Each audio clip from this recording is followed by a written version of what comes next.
सर्वमंगल मांगल्ये शिवे सर्वार्थ साधिके शरणे त्र्यंबके गौरी नारायणी नमोस्तुते। नमस्कार, मैं स्नेह प्रेम स्वागत करती हूँ आपका आपके अपने चैनल समृद्धिज ब्लॉग में। दोस्तों, आज इस वीडियो में मैं आपको महाअष्टमी से संबंधित कुछ विशेष जानकारियां देने वाली हूँ, क्योंकि महाअष्टमी का व्रत बहुत ही महत्वपूर्ण होता है। ये 9 दिन का जो व्रत चलता है नवरात्र में, उसमें महाअष्टमी का जो व्रत किया जाता है, महाअष्टमी की जो पूजा की जाती है, उसका महात्म्य बहुत ज़्यादा है। ये देवी महात्म्य में कहा गया है, ये देवी पुराण में कहा गया है। अगर आप 9 दिन का व्रत नहीं रखते हैं और एकमात्र अष्टमी का व्रत धारण कर लेते हैं, एकमात्र अष्टमी का व्रत करते हैं, तो आपको 9 दिन के व्रत का फल मिलता है। तो आज मैं आपको महाअष्टमी से जुड़ी कुछ विशेष बातें बताऊंगी, जो कि कुछ लोग जानते भी होंगे और कुछ लोग इससे अनजान भी होंगे। कई बार जानते भी हुए लोग कुछ गलतियां कर देते हैं, तो उन सारी बातों को मैं आपके सामने रखूंगी। आप ध्यानपूर्वक उसे सुनेंगे और अगर कोई गलती आपसे पहले से हो रही है तो उस गलती को दोबारा नहीं दोहराएंगे। तो चलिए हम वीडियो में बढ़ते हैं आगे की ओर और एक एक करके सारी बातें जानते हैं। सबसे पहले हम ये जान लें कि महाअष्टमी का व्रत रखा किस दिन जाएगा। तिथि के अनुसार अगर जोड़ा जाता है तो 10 अक्टूबर को व्रत रखा जाएगा, और कुछ लोगों ने ये भी सोचा होगा कि 10 अक्टूबर को ही महाअष्टमी का व्रत रखेंगे। लेकिन महाअष्टमी का जो व्रत है वो 10 अक्टूबर को नहीं, 11 अक्टूबर को रखना है। अष्टमी तिथि 10 अक्टूबर से जरूर लग रही है, लेकिन व्रत जो हम धारण करेंगे वो 11 अक्टूबर को धारण करेंगे। इसके पीछे कारण है। कारण ये है कि 10 अक्टूबर दोपहर के 12:31 से अष्टमी की तिथि प्रारंभ हो रही है और वो 11 अक्टूबर को दोपहर 12:06 पे समाप्त हो रही है। अब मन में ये बात आती है कि अगर 12:06 पर 11 अक्टूबर को ये समाप्त हो जा रहा है तो व्रत कैसे धारण करेंगे, क्योंकि 10 अक्टूबर को पूरे दिन और पूरी रात जो है सो अष्टमी रह रहा है, तो उस दिन क्यों ना व्रत धारण करें। तो कारण ये है कि पहली बात तो एक होती है कि उदय तिथि में हम कोई व्रत धारण करते हैं। दूसरा महत्वपूर्ण कारण है, जो बहुत ही ज्यादा महत्वपूर्ण है, इस बात को पूरी तरह से गौर से सुनिएगा, क्योंकि सप्तमी और अष्टमी एक साथ पड़ रहा है। और जब सप्तमी और अष्टमी एक साथ, ये दोनों तिथियां एक साथ पड़ती है, तो व्रत अष्टमी का धारण नहीं करते हैं। महाअष्टमी और महानवमी का जो तिथि है वो दोनों एक साथ है, तो हम व्रत को धारण करते हैं, व्रत करते हैं, तो उससे हमारा महाअष्टमी का भी व्रत होता है और महानवमी का भी व्रत होता है। लेकिन जब महासप्तमी और महाअष्टमी एक साथ पड़ता है तो हम महाअष्टमी का व्रत नहीं करते हैं। शास्त्रों में लिखा हुआ है कि अगर सप्तमी युक्त अष्टमी का व्रत धारण किया जाए, सप्तमी लगी हुई अष्टमी का अगर व्रत करते हैं, तो ये धन, जन और धर्म तीनों का विनाश होता है। इसलिए हम जो व्रत करेंगे महाअष्टमी का, वो 11 अक्टूबर को करेंगे। अब बात आती है कि संधि पूजा कब करेंगे, क्योंकि जो भी लोग पूजा करते हैं, नवरात्र का पूजा करते हैं, तो वो संधि पूजा करते हैं। संधि पूजा क्या होती है ये आप जानते होंगे, कई लोग आप लोगों में से, और कई लोगों को शायद नहीं भी पता होगा। तो जो नए लोग हैं, जो अभी युवा पीढ़ी है, तो शायद उन लोगों को ये पता ना हो। तो संधि पूजा जो होती है, जब 2 तिथियां एक साथ मिलती हैं तो उसमें 2 घटी होती है। वो 2 घटी 48 मिनट का होता है और उसके बीच पूजा की जाती है माँ की, दीप जलाया जाता है माँ के आगे, वो संधि पूजा होती है। तो अष्टमी और नवमी का जो हमें संधि पूजा करना है, बहुत महत्वपूर्ण होता है संधि पूजा, विशेष महत्व है इसका। तो संधि पूजा जो हम करेंगे वो 11 अक्टूबर को करेंगे। 11 अक्टूबर को समय क्या है, 11:42 से 12:30 तक, जिसमें अष्टमी का भी समय रहेगा, अष्टमी तिथि भी पड़ेगी और नवमी तिथि भी पड़ेगी, इसलिए ये पूरा 48 मिनट का समय रहेगा। ये ड्यूरेशन जो है 48 मिनट्स का रहेगा। बात हो गई दोनों कि हमें व्रत कब धारण करना है और संधि पूजा कब करना है। अब बात आती है कि महाअष्टमी का जो व्रत करते हैं उसमें हम माँ को क्या अर्पण करेंगे। तो देखिए, महाअष्टमी का जो व्रत करते हैं वो माँ गौरी की व्रत करते हैं, है ना, महागौरी की व्रत करते हैं। और महागौरी जो है वो सुख, सौभाग्य, संतान, समृद्धि देने वाली है। तो उनकी जो पूजा करते हैं माँ की, तो उन्हें हम श्रृंगार चढ़ाते हैं। श्रृंगार चढ़ाना अति अनिवार्य होता है, क्योंकि सौभाग्य के लिए पूजा करते हैं, तो सौभाग्य के लिए पूजा करने के लिए हम माँ को श्रृंगार चढ़ाते हैं। अब श्रृंगार आपको जो चढ़ाना है उसमें मैं आपको ये नहीं कहूँगी कि फलां चीज़ ले लीजिए या फलाना चीज़ ले लीजिए, इसलिए नहीं कहूँगी क्योंकि यथाशक्ति तथा भक्ति, आपका जो सामर्थ्य होगा उसी के अनुसार आप माँ को श्रृंगार चढ़ाइए। अगर आपका सामर्थ्य है कि आप बहुत सारी चीज़ें चढ़ाएं माँ को तो वो चढ़ाइए, और नहीं तो थोड़ी सी चीज़ें भी आप चढ़ा सकते हैं, चूड़ी, बिंदी और महावर, ये सारी चीज़ें, सिंदूर, ये 4-5 चीज़ें आप चढ़ाइए माँ को। और अगर ये भी आप अलग अलग नहीं ले सकते हैं तो आप मार्केट जाइए। मार्केट में जो है एक छोटे से आप वो बना करके बेचते हैं 25-30 रुपए में भी, जिसमें चूड़ी, बिंदी, सिंदूर वगैरह होता है, तो आप वो भी ला करके माँ को अर्पण कीजिए, तो वो भी आपके लिए वही फल देगा माँ को जो आप 25 रुपये की चीज़ें चढ़ाएंगे या 25,000 की चीज़ें चढ़ाएंगे, फल आपको वही प्राप्त होगा, माँ उतनी ही प्रसन्न होंगी। तो ये चीज़ें माँ को चढ़ाना अनिवार्य है, श्रृंगार का। अब इसके साथ आपको एक और चीज़ चढ़ानी है माँ को महाअष्टमी के दिन, वो होता है श्रीफल। श्रीफल चूंकि लक्ष्मी जी का प्रतीक होता है ना, पानी वाला नारियल, तो आपको माँ को वो भी चढ़ाना है। कई लोग क्या करते हैं कि पूजा करते समय उसे फोड़ देते हैं, फोड़ कर चढ़ाते हैं, तो ये गलती ना करेंगे। फोड़ कर नहीं चढ़ाना, माँ को संपूर्ण रूप से श्रीफल अर्पित करना है। और उसको जब फोड़ना होगा तो अगले दिन उसको फोड़ करके प्रसाद के रूप में वितरित कर दीजिए, घर परिवार में सारे लोग खाइए, ठीक है।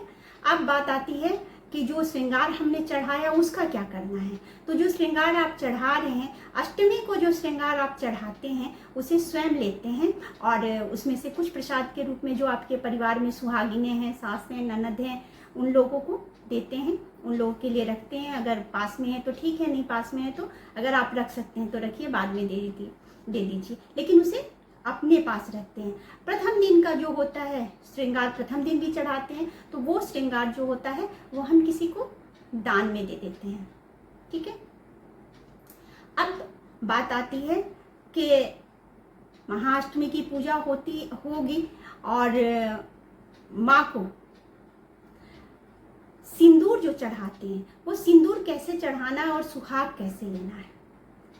क्योंकि सौभाग्य के लिए पूजा करते हैं हम, तो सुहाग लेते हैं। जो भी सुहागिनें होती हैं माँ की जब पूजा करते हैं तो सुहाग लेते हैं। तो सुहाग के लिए क्या करना है कि जो पूजा की सिंदूर की डिबिया होती है उसमें से ही माँ को चढ़ाना होता है सिंदूर।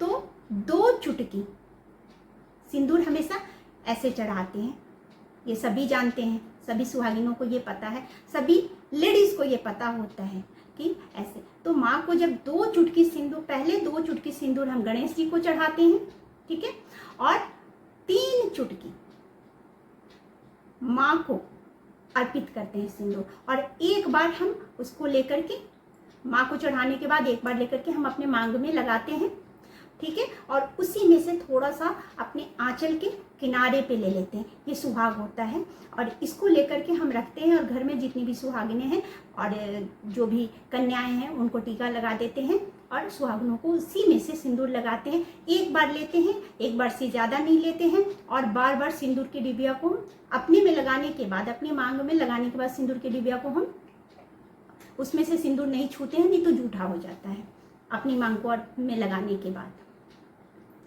अब बात आती है कि जब ये पूजा कर लेंगे, हमारा पूजा का विसर्जन कब होगा, हवन किस दिन करेंगे। तो जो कि महानवमी और महाअष्टमी एक दिन चल रहा है, और जो पाठ करते हैं दुर्गा सप्तशती का, तो दुर्गा सप्तशती का पाठ जो है समाप्त हो जाता है सप्तमी के दिन। ये लिखा हुआ है कि किस तरह से ये दुर्गा सप्तशती का पाठ होता है, तो वो पाठ आपका संपन्न हो जाता है सप्तमी के दिन। तो अष्टमी के दिन भी आप हवन कर लेंगे उसको, तो उसमें कोई बात नहीं है, हवन करेंगे। लेकिन चूंकि आप व्रत धारण कर रहे हैं, इसलिए आप पूर्णाहुति के बाद अपना व्रत नहीं तोड़ेंगे।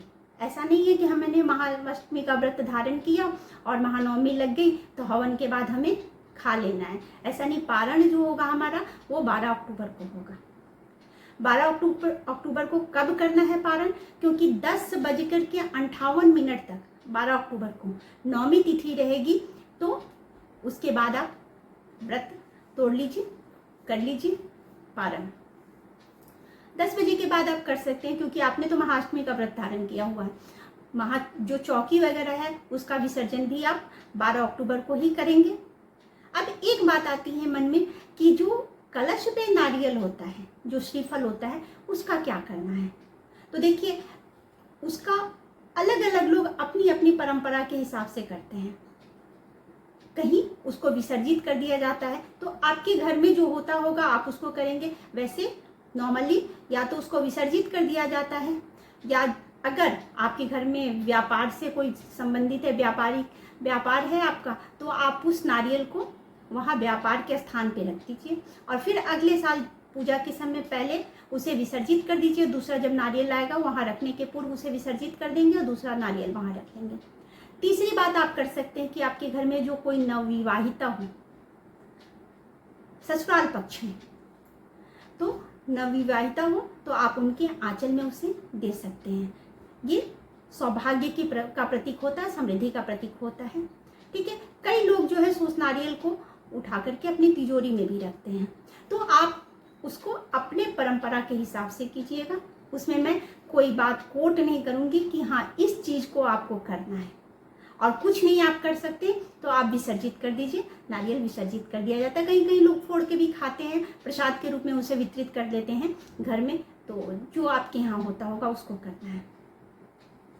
ठीक है, अब आती है बात कि महाअष्टमी को कुछ विशेष उपाय करनी है। तो देखिए, पहली बात तो महाअष्टमी की जब हम पूजा करते हैं तो 9 दीप जलाते हैं। इस बात का ध्यान रखिएगा, माँ के 9 रूप के नाम से हम 9 दीप जलाते हैं। और विशेष उपाय में मैं आपको कुछ बताना चाहूँगी जो आप ध्यान से सुनेंगे। हाँ, उसके पूर्व एक और भी बात आती है मन में कि जो वहाँ माँ को हम लौंग इलायची वगैरह चढ़ाते हैं, जो सूखा मेवा चढ़ाते हैं, उसका क्या करना है। तो उसे आप किचन में यूज़ कर सकते हैं, उसे खा सकते हैं, उसमें कोई दिक्कत नहीं है।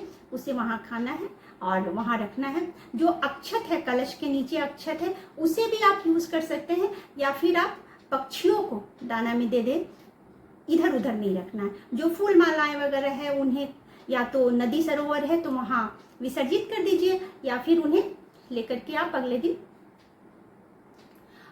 मिट्टी वगैरह में दबा दीजिए, स्वच्छ जगह पे, साफ सुथरी जगह पे दे करके, किसी पेड़ के नीचे, किसी गमले में। ठीक है, अब हम महाअष्टमी की कुछ उपाय की बात करेंगे जो धन धान्य सुख सौभाग्य के लिए होता है, जो माँ की लक्ष्मी की माँ लक्ष्मी की कृपा बने, माँ महागौरी की कृपा बने, इसके लिए कुछ उपाय करते हैं।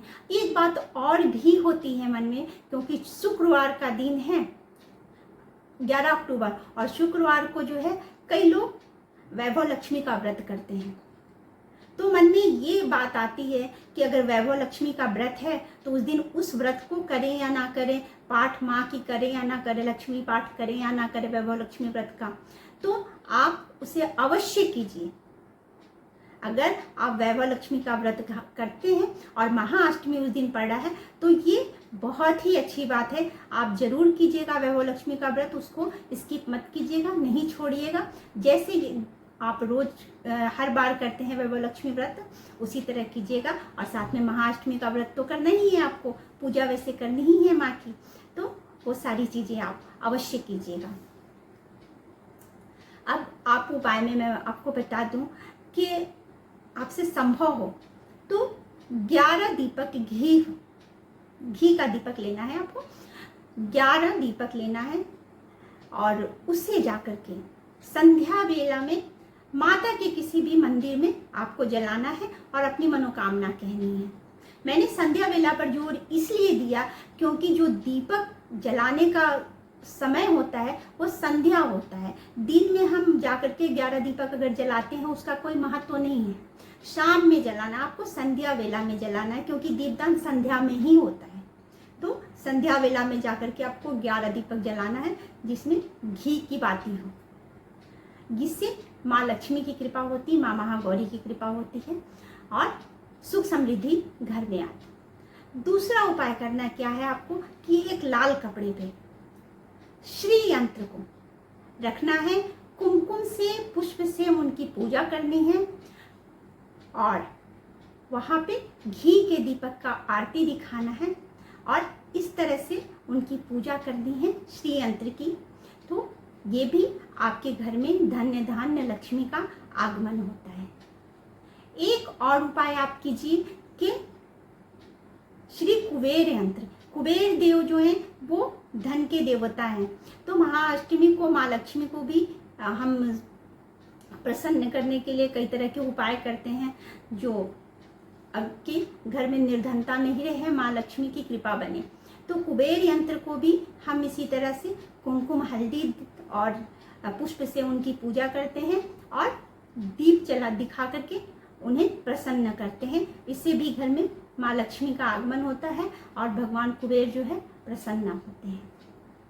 एक और उपाय आप कर सकते हैं कि रात्रि में, यानी कि 8-9 बजे के बाद या उसी 8-9 बजे तक आप पीपल के पेड़ के नीचे घी का दीपक जलाइए और अपनी मनोकामना कहिए, इससे भी माँ लक्ष्मी की कृपा बनती है। तो ये सारे उपाय आप कर सकते हैं अष्टमी के दिन और माँ लक्ष्मी की कृपा, माँ गौरी की कृपा बनती है। आपका धन धान्य सौभाग्य संतान सब अखंड होता है, सब बना रहता है। तो ये कुछ जानकारियाँ थी जो विशेष थी महाअष्टमी के लिए, मैं लेकर के आपके लिए आई थी, जिसे मैं आपको बता सकूं, आपको ये जानकारी दे सकूं और आपके लिए ये अच्छा साबित हो, आपको इससे जो भी है फल मिल सके। इसके लिए मैंने ये जानकारी आपके लिए इस वीडियो के माध्यम से आपको ये जानकारी दी। उम्मीद करती हूँ कि आपको ये जानकारी अच्छी लगी होगी और आपके लिए सुफल होगा, ये आपके लिए सुखद फल लेकर के आएगा।